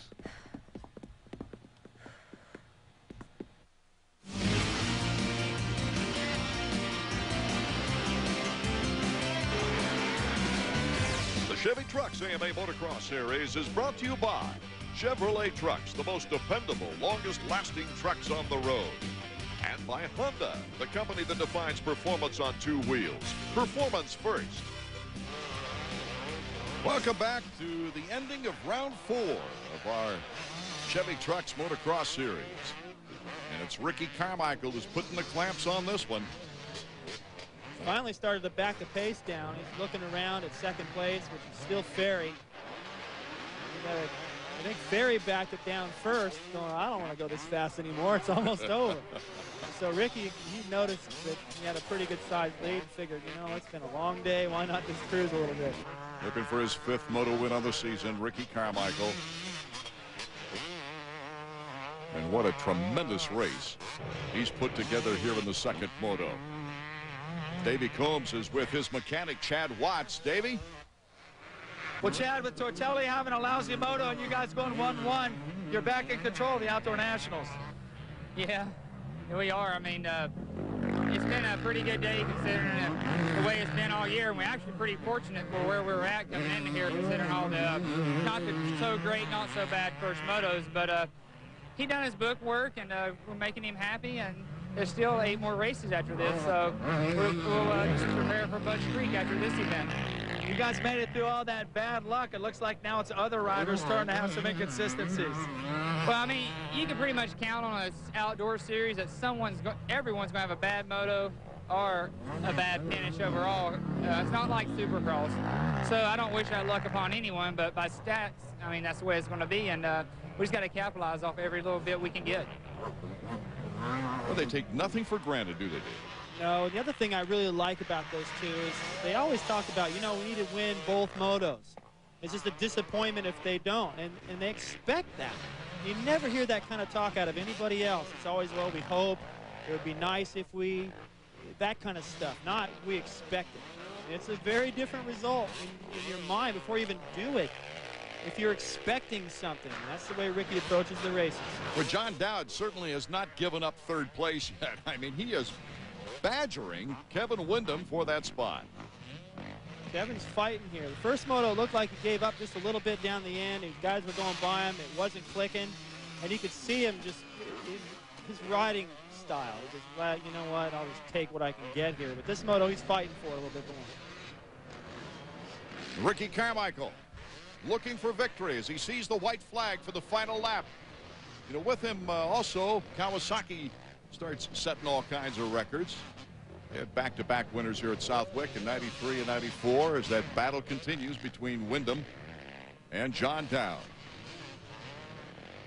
Well, only one more lap. If you're Kevin, you're going, I can do it. I can hold this guy off one more time. Take the best line, cover the one corner where he's trying to get in and wheel on me.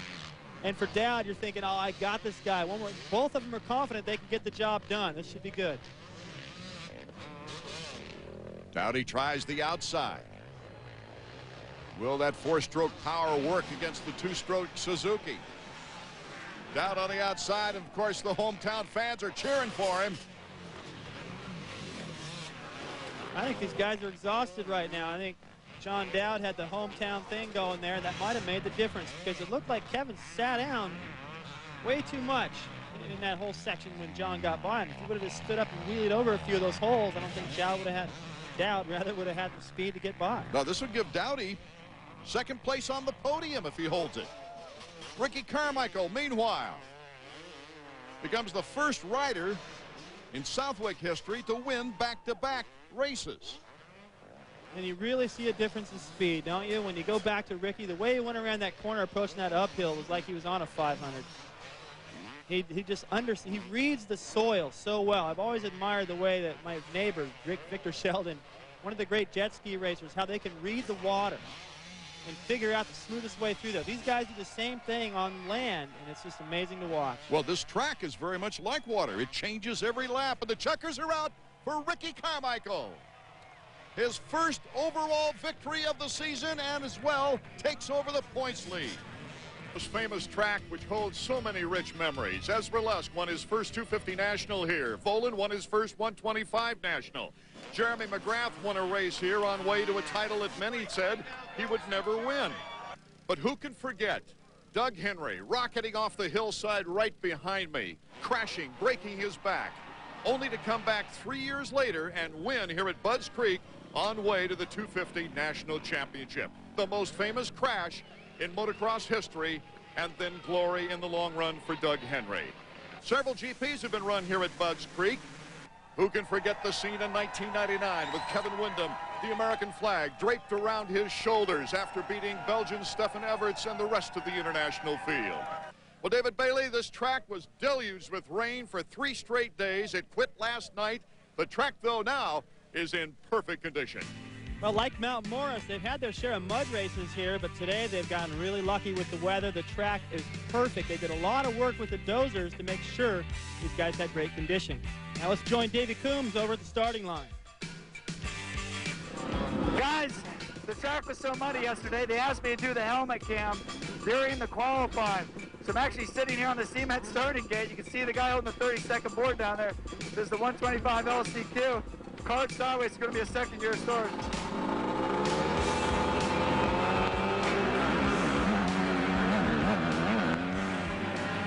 That's what it looks like. Tight first turn, guys, going down. Crashing everywhere. Off the top.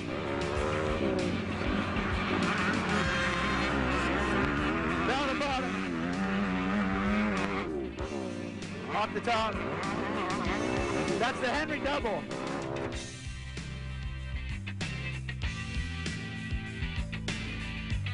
Really tough section. Look at the guys paddling down through there. I'm doing it too. Not the place you want to stall. Down the bottom. You don't have time to shift gears here. Very short technical section. So let's make it even worse. Down in the bottom, they just added this today. Would have been fast, but as it is, it's just rough. Travis Pastrana's coming off his second win in a row, taking over the points lead for the first time of the season on the Suzuki point standings. He leads by 8, but for the latest development, here's Davey. Well, one guy who's not going to be on the start for the first moto is KTM Red Bull rider Grant Langston. Grant, I understand you just can't go because of the shoulder injury. Yeah, I mean, it's pretty unfortunate. I got injured last week in Southwick, and you know, I rode Southwick, and this week it's just too painful. I could barely hold on in practice, and so unfortunately I'm going to have to be sitting out, which, you know, really hurts a lot. Actually, exactly what is the schedule right now? How long do you think you'll be out?